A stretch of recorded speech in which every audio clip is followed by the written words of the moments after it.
Love is our true divine nature, and our heart serves as the intersection of the spiritual and physical, connecting our soul with our body as the conduit for anchoring our divinity onto the earth plane.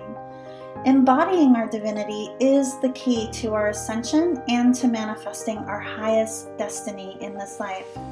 The teachings of the heart are alchemy. Join spiritual mentor and channel Jennifer Spohr each week on a sacred journey to lift the veil to remembering your divinity and meet other beautiful souls who are living the path of the awakened heart. Hey there, everyone. Welcome back to the show. I am excited to welcome as a guest today, Leann Wolff. She is a human design professional and business and career consultant who is a trailblazer. She is guiding clients toward complete alignment with their business. And through the fusion of human design and manifestation practices, Leann empowers business owners to rediscover their authenticity and self-actualize their business vision.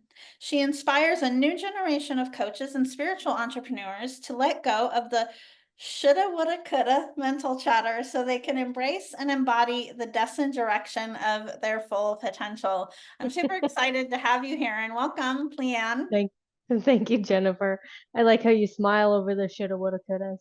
It is because, yeah, I mean, it's such a thing, right, with us, Yeah, like us in our human experience. It's like yeah, there's a lot of those. I've had a yeah, lot of them too. So yeah. I'd really love for you to, share with us what inspired you to this work, especially your work with human design, the fusion of human design and manifestation practices. Okay.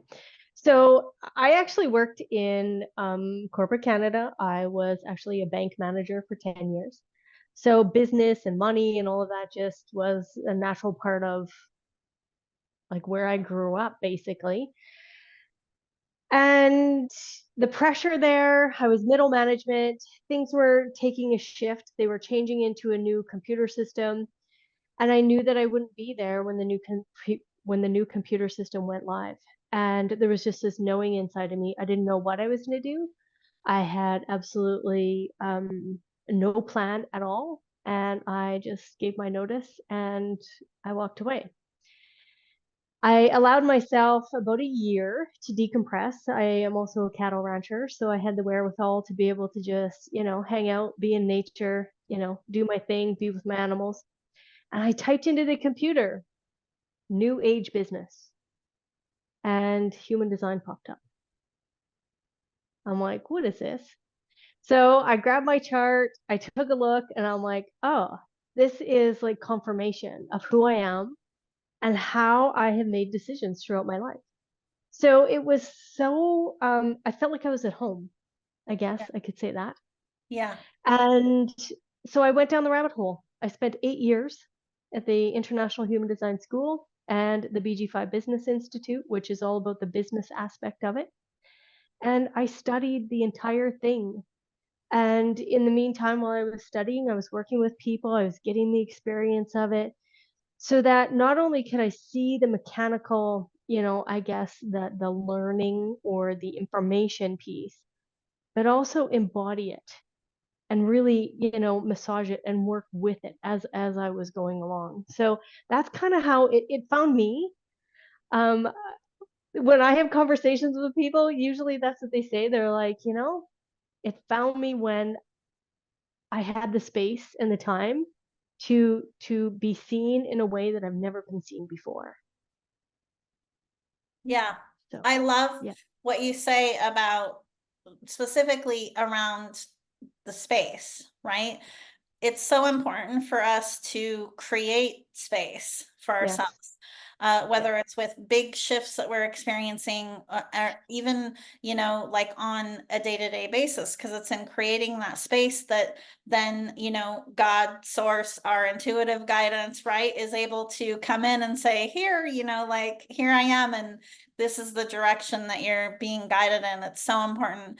I yeah, also love, love, love what you said earlier about how you felt like you were at home, because yeah, it's that feeling of home. That's what it is when we are feeling that sense of home, we know, right, that we're on the right Yeah. path, and we don't have to see any of the road ahead, right? I mean, there's some similarities in our journeys too, because when I finally let go of being employed for someone else, it just was I was already on a path to doing, creating my own path of work, Mhm. but I did the same thing. I was just like, you know what? It's just time to go, because there's never a right time to go. It's really when you're feeling guided to do that.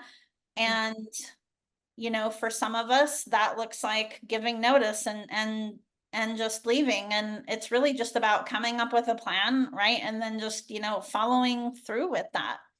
Yep. Yep. That's so Yep. awesome. Yes, yeah. I totally would not, like, I'm not selling to people like quit your job like I did.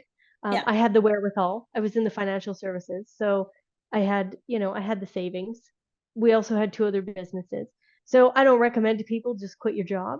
I had the ability to do that.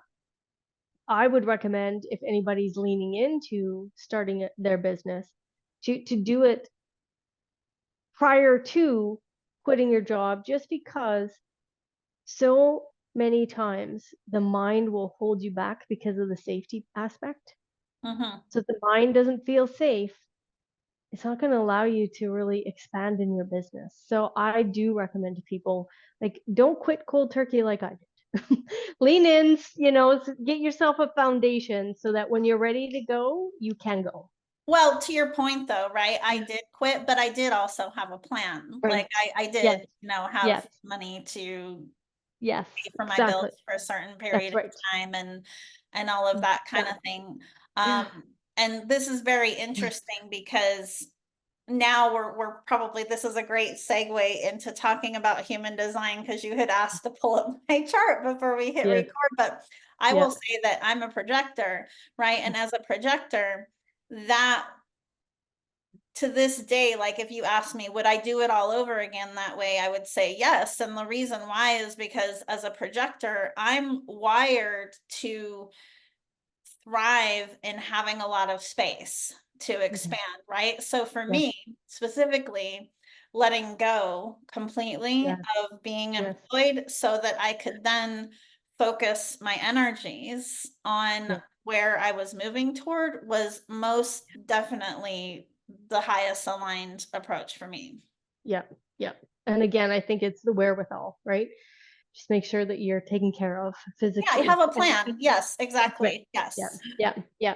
Yeah. And really, when it comes down to design and it's that decision, trust the decision, right? Yes. That's so important. The moment that we make the decision, then all of a sudden everything opens up. Yeah. The invitations are there, right? Like for myself, I'm a manifesting generator. The requests for my energy start to come in as soon as that decision is made. Yeah. Yes. Yeah. Yeah. Yeah, it really is different based upon how we're designed for sure. And human design, I believe very strongly in it. It's a fantastic tool to aid in guiding us on our path. Um, I teach a lot about embodiment, Mm-hmm. and something I would love for you to share your thoughts on is you can someone can intellectually understand, right? Human design, diving into it, their chart and all of that, and also manifesting practices. Mm-hmm. But then there's a point with which you need to take your intellectual understanding and alchemize that, right, into actually really being in your body and with being with that as a way of living. What are your thoughts around moving into that space? Again, I think it's experimentation. Like Yeah. for you, your emotional clarity. Did you understand emotional clarity right away? You could probably intellectually figure it out, but it was that whole, how does it actually feel in your body, Mm-hmm. Yeah. right? Um, I think our society has been so pulled off of being aware of our body, being aware of our sensations. And what I appreciate the most about design is like it gives such a specific way of, okay, now tap into this aspect of your body. How is it feeling? What's going on? When you, like, for yourself, having a sacral center open. So what happens in your gut when you're overworking? Mm-hmm. What happens, that noise that you're making right there. It's like, are you making that noise because you're connected with me? Why, you know what I mean? That sacral noise. Like, it's to tap into to really being very aware of what's going on physically. So for me, I think it's a practice because you're totally right. I think human design is very heady. Like, it's a science, right? You could like do all kinds of learning in this. Like, I was in school for 8 years, and there's still pieces of it that I know that I could go deeper into, right? But it's that whole experimentation, getting into communities, working with clients and really feeling that frequency so that you can understand it at a cellular level instead of just mind candy. Yeah, absolutely. I love this because I'll just keep using myself as an example with the Yes, house. please do. I'm an open book. Yeah, Um, yeah, so for me as a projector, right, I like to have space to create, space to where I feel, because it's really important for me how I feel, right? When I feel relaxed, I feel more open, and then the creativity comes through. yeah, And I'm happy when I'm relaxed and I feel like I have a lot of space. When yeah, I am out of alignment, I can feel that because I feel this energy of pressure, this energy of force, or this energy of like have to. And so I'm yeah, really tuned into that in my body, right? It's not words, it's not anything, it's an energy. yeah, It's how I'm feeling. So uh this is what we're talking about right now is really interesting too, which I feel is connected to something else that I teach a lot about, which is knowing what truth feels like in your body. So what mhm, I'm describing that's unique to me is what my truth feels like in my body and how I anchor into that, right? I'd love yeah. for you to share with us just because I know that I don't represent the majority of the population. So I'd love for you to share with us a couple of other examples for other human design types as to what that truth could feel like for them or how it could come through for them. I would say it, and I don't know if this is specifically per type, Mm-hmm. but what I do with clients is get them to tap into their breath because that's where I Mm. noticed where when it was like holding my breath, and actually I had my diaphragm trained the wrong way. So when I was breathing in, it was actually coming up. And when I was breathing out, it was going down. So it was like, it was totally messed up, which then caused my back to be out of alignment because I had my diaphragm all wonky, right? Because I Wow. was constantly in this fight, flight, freeze mode. Yeah. So when I work with clients, it's like, how are you breathing? And what is that breath doing inside your body? It's very interesting to me to watch how many people um they're not attached to their body at all. Mm-hmm. Like, how Yeah. does that feel in your body? It's like, what do you mean? How does that feel in my body? Well, like, do you have any sensations? Are there any tingles? Is there some tension there? What's going on? And it's like, oh, because we're just so disconnected. Mm-hmm. So I don't know if it really has any like to do with the quote unquote types. Like I say, I think it is has a lot to do with being able to get the body back into quote unquote homeostasis Mm-hmm. so that you can tap in deeper. And that's what I love about the deconditioning process. It's like clean out the junk drawer. I know why my diaphragm was doing that because I was in a very, very high stress position.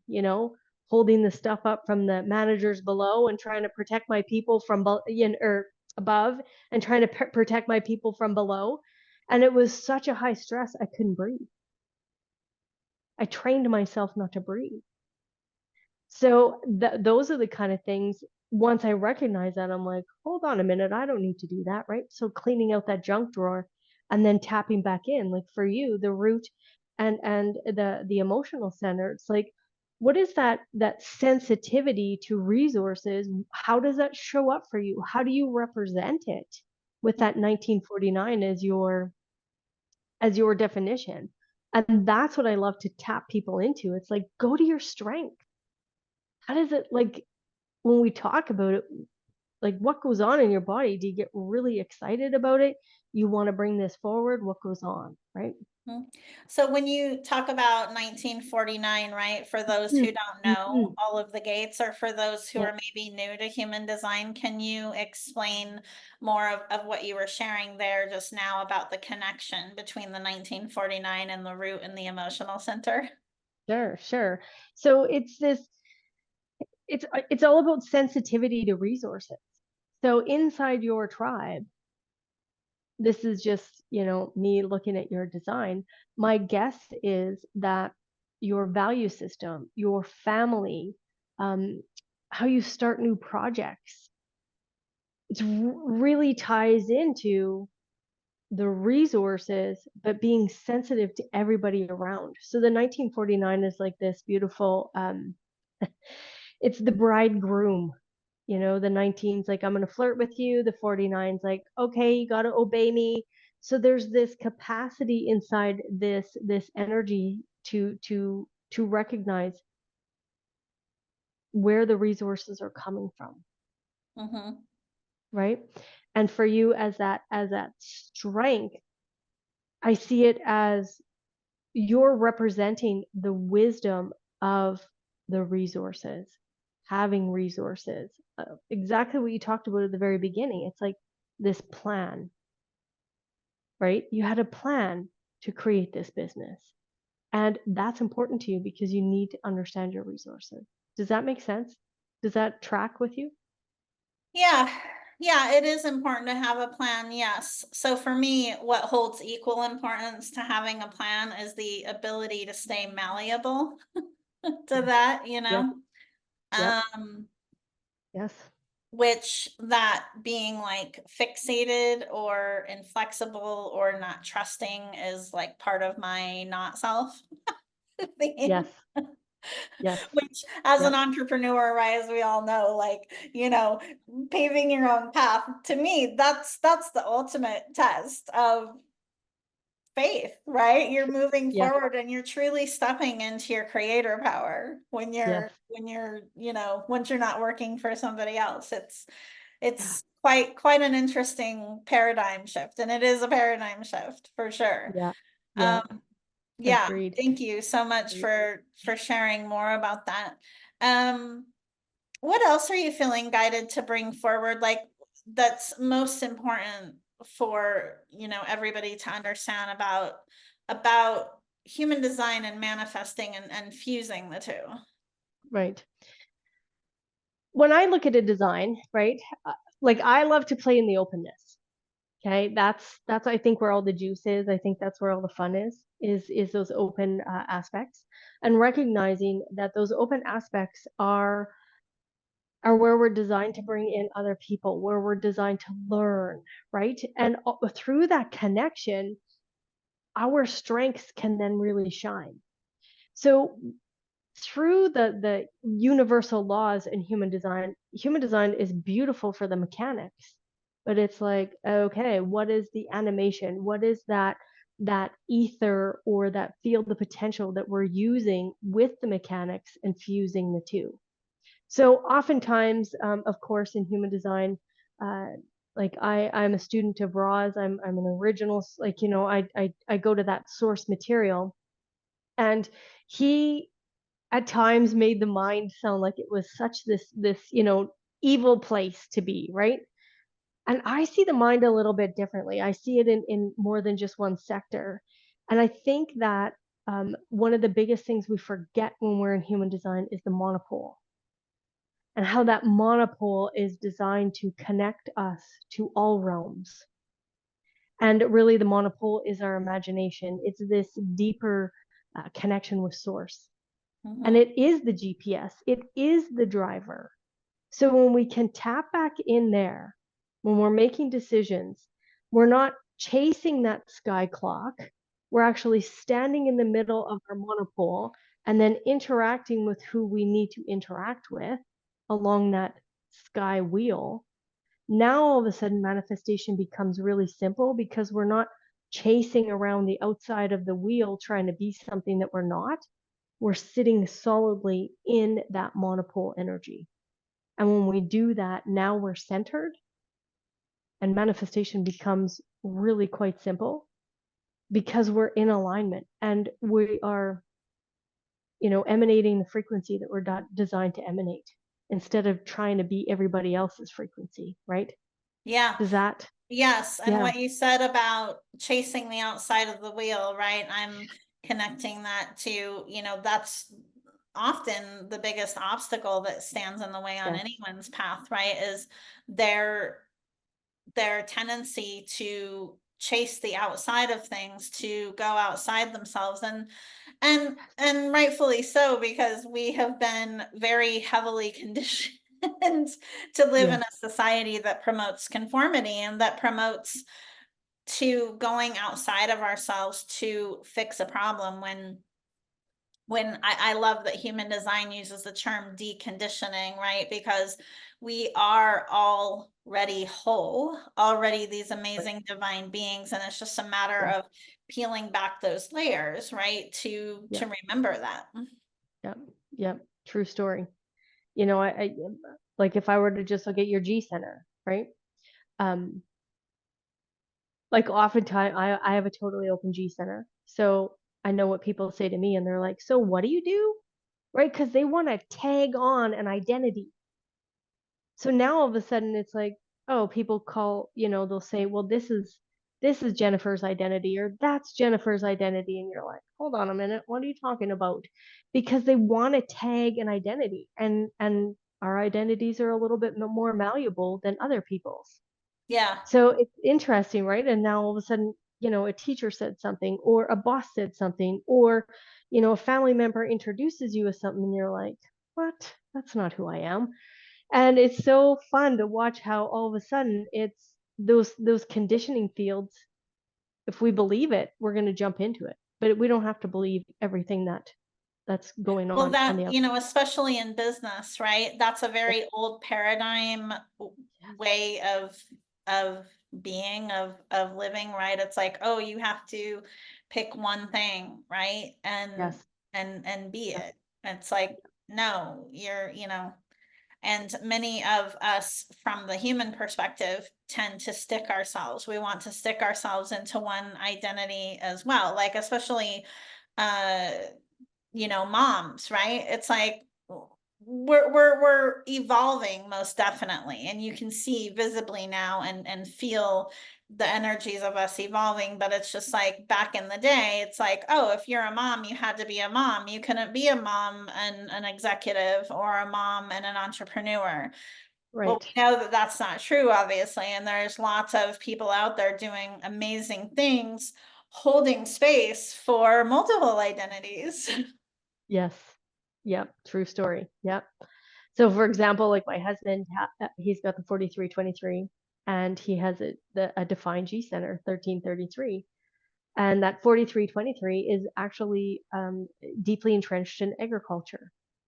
So he was born into a family that was all about cattle ranching and farming. And that's what we still do because that's his identity. But yet this is an environment that I'm in, but I wouldn't call myself a cattle rancher, right? I wouldn't call myself that. That's his identity. Yeah. How would your clients or your students describe the greatest transformation or shift that they've experienced from working with you? Well, it's very interesting to me to watch how and I know this, human design does take time. I have clients that come back to me like 5, 6 years later and go like, I just listened to that recording again and I can't even believe it, right? The transformation is one that is calming, it's centering. So that even though all, like, again, all the stuff on the outside is happening, life can sometimes feel chaotic. They keep reminding themselves how beautiful it is to come back to center. And that really is one of the transformations that I love the most. It isn't, of course, I teach, how to lean into your niche. I teach business structures. I help people with all of that. But none of that matters if you're not on center. And if anything can, if life can continue to pull you off, it doesn't matter what your niche is because you're not going to be centered in it. So it's going to feel very chaotic. So being centered is really the transformation. Yeah, absolutely. And being Good question. centered involves being present, right? You talked earlier about how you work with the breath a lot, which I believe in with my whole heart as well. I also believe that meditation in terms of having a Mm-hmm. regular meditative type of practice to aid in keeping yourself centered and present is super, super important. That goes back to what we were talking about with creating space as well. I just love, I Yeah. could go down like 50 rabbit holes with you and talk to you all day because I just love how everything is interconnected. I just love it all. Yeah, yeah, it totally is. And like the space in our designs, that white space, when you're first introduced to human design, at least in my experience, it's like, oh, this is the evil bad space. And it's like, no, that's the best space. It allows for um, the deep interactions that we get to have. It's the space where we can just walk away and realize that we don't have to try to be that.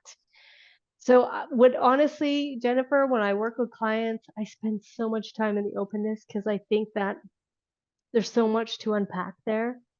It's such a beautiful, beautiful aspect of design. Yeah, I love that. What else are you feeling guided to bring forward? Anything? So, what is when you're working with your clients, what Mhm. is something that you notice as a projector? What is something that you notice needs to be spoken or brought forward in the human design community that maybe isn't? Is there something that's missing that you're like, clients are noticing this or clients are doing this? Anything that In you, regard to human design? yeah, or actually it Well, could be good regards to anything, but of course I'm going to put it through the lens of human design.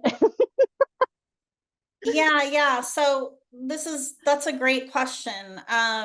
What's coming forward is something that I had mentioned earlier that we were talking about. So this is also in alignment with my projector design. I have a gift for I can tune into someone's energy and I can actually see and know what their highest aligned path is here. And so the like what their highest purpose and their mission, their divine mission and all of that. So I tend to attract a lot of people like us, right, who are here they're meant to pave their own path. They're meant to birth something new into the world to support higher consciousness ways of being and living. So when you asked me that question, the first thing again, and it came forward earlier that's coming forward, is working with people to support them in moving from that place of intellectually understanding to bringing it into their body, right? Because you're not it or you're not being it, you're not benefiting from what you're being made aware of unless you're actually able to anchor that into your body. So that's something that I've found gets brought up, quite a bit. And that just goes back to our programming, right? Our ancestral programming, societal programming around that everything is like, separate from us, outside of us. That's separation consciousness, right? So understanding that really nothing's separate. Everything Right. is interconnected. And I feel that when you start to really, that starts to really anchor into your body or into the client's body, like that's when the deconditioning, as you say, right, for human design can make a quantum leap. Yep. Yep. And where what I hear you say and what I was hearing inside my intuition, it's about being really aware of where we're reacting to life. Yes, Like because what that's is that separation consciousness. that Yes. totally Yes. is. And then being able to witness it. You know, if your husband does something or your wife does something or your kids do something and you're constantly like, oh, reacting to it, okay, what's going on there? Let's go deeper, right? Yeah. What happened? That there is this trigger point inside. And again, that's why I really appreciate design, because it shows us what we're here to learn. Like it's such a simple map to say, hey, this is what you're here for. You get to learn this. And you get to learn it however you need to learn it. Yes. Yeah, absolutely. Loving our conversation. I could talk about this stuff like forever. Which brings me to, you have an amazing free gift that you want Yes, to share also, and some info for those who are feeling guided to dive into their chart. yes. So that free gift is basically it is the foundation of human design. In that free gift, it is about how is your like your energy type, how you make decisions, and then I dabble a little bit in all that openness because I think it's the juiciest spot. So inside that freebie, you get to understand yourself a little bit better, understand decision making, and again, that's I think one of the beauties of human design. Once we make a decision and understand our decision making, we can be centered. We don't have to have decision fatigue. We don't have to have, buyer's remorse. We don't have to do any of that because we know that that decision was correct for us. Whether there's a challenge in front of us or, ease and grace and fun and all of that doesn't really matter because the decision is moving us so that we can mature in that. So that's what the free gift is. It's all about decision making, leaning back into that center. Oh, I love that. I would imagine that's super useful Yeah, for sure. yeah. Um, if someone is feeling guided to connect with you deeper, where do you recommend that they go? So I do have a huge library on YouTube. It's just my name, Leann Wolff, that they can find and explore there. Or they want to learn human design, they can do that through me as well. I also help entrepreneurs. So I'm kind of, again, multifaceted. I don't have a quote unquote identity. So when you pop onto my website, you're going to see that there's two paths. If you want to learn human design and embody it and then take it into your own business, you can do that. If you want to build your business off of your blueprint and really lean into your offers and your niche and your structure, we can do that too. So those are the two paths that I help people with. Thank you so much. What a great conversation. Thanks so much Thank for you. taking the time to come on and connect and to share your wisdom and your light. Just so appreciated. Thank you very much. And I appreciate you and your audience. And yeah, thanks for providing the space. Thank you. Thank you for listening to Path of the Awakened Heart. Be sure to subscribe to the podcast on Apple Podcasts or pathoftheawakenedheart.com so you never miss an episode. To learn more about living with an awakened heart and navigating your ascension journey, visit me at jenniferspore.com.